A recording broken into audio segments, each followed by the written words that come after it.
Hello, I'm Severin Suzuki speaking for ECHO, the Environmental Children's Organization. We're a group of 12 and 13-year-olds trying to make a difference. Vanessa Suddy, Morgan Geisler, Michelle Quigg, and me.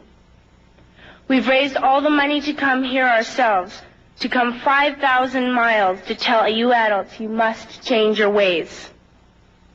Coming up here today, I have no hidden agenda. I am fighting for my future. Losing my future is not like losing an election or a few points on the stock market. I am here to speak for all generations to come. I am here to speak on behalf of the starving children around the world whose cries go unheard.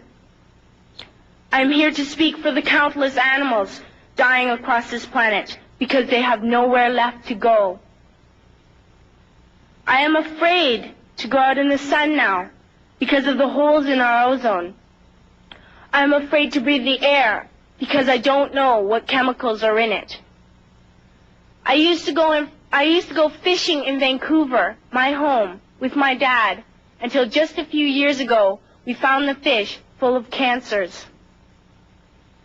And now we hear of animals and plants going extinct, every day vanishing forever.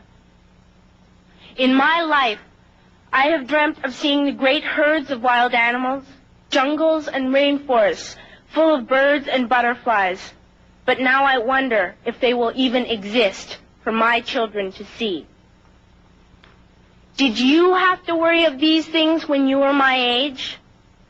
All this is happening before our eyes, and yet we act as if we have all the time we want and all the solutions. I'm only a child, and I don't have all the solutions. But I want you to realize, neither do you. You don't know how to fix the holes in our ozone layer.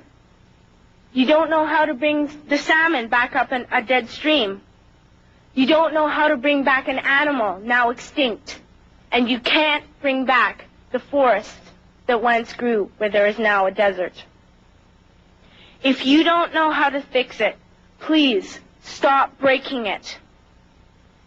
Here, you may be delegates of your government, business people, organizers, reporters, or politicians, but really, your mothers and fathers, sisters and brothers, aunts and uncles, and all of you are someone's child. I'm only a child, yet I know we are all part of a family, 5 billion strong. In fact, 30 million species strong.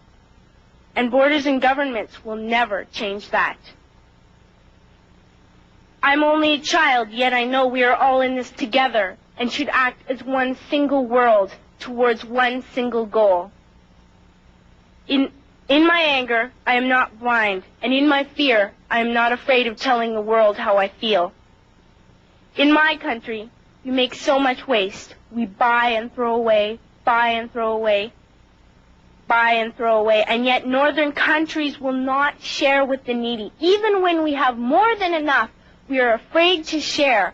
We are afraid to let go of some of our wealth.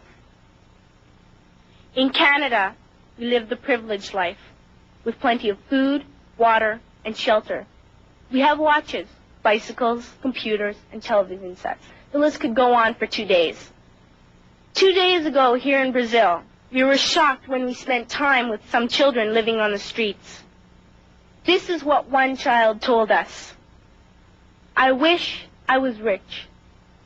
And if I were, I would give all the street children food, clothes, medicines, shelter, and love and affection. If a child on the streets who has nothing is willing to share, why are we who have everything still so greedy? I can't stop thinking that these are children my own age, that it makes a tremendous difference where you are born. That I could be one of those children living in the favelas of Rio. I could be a child starving in Somalia, or a victim of war in the Middle East, or a beggar in India. I am only a child, yet I know if all the money spent on war was spent on finding environmental answers, ending poverty, and finding treaties, what a wonderful place this earth would be. At school, even in kindergarten, you teach us how to behave in the world. You teach us not to fight with others, to work things out, to respect others, to clean up our mess, not to hurt other creatures, to share, not be greedy. Then why do you go out and do the things you tell us not to do? Do not forget why you are attending these conferences, who you're doing this for. We are your own children. You are deciding what kind of a world we are growing up in. Parents should be able to comfort their children by saying, everything's going to be all right. It's not the end of the world, and we're doing the best we can. But I don't think you can say that to us anymore. Are we even on your list of priorities? My dad always says, you are what you do, not what you say. Well, what you do makes me cry at night. You grown-ups say you love us, but I challenge you, please, make your actions reflect your words. Thank you.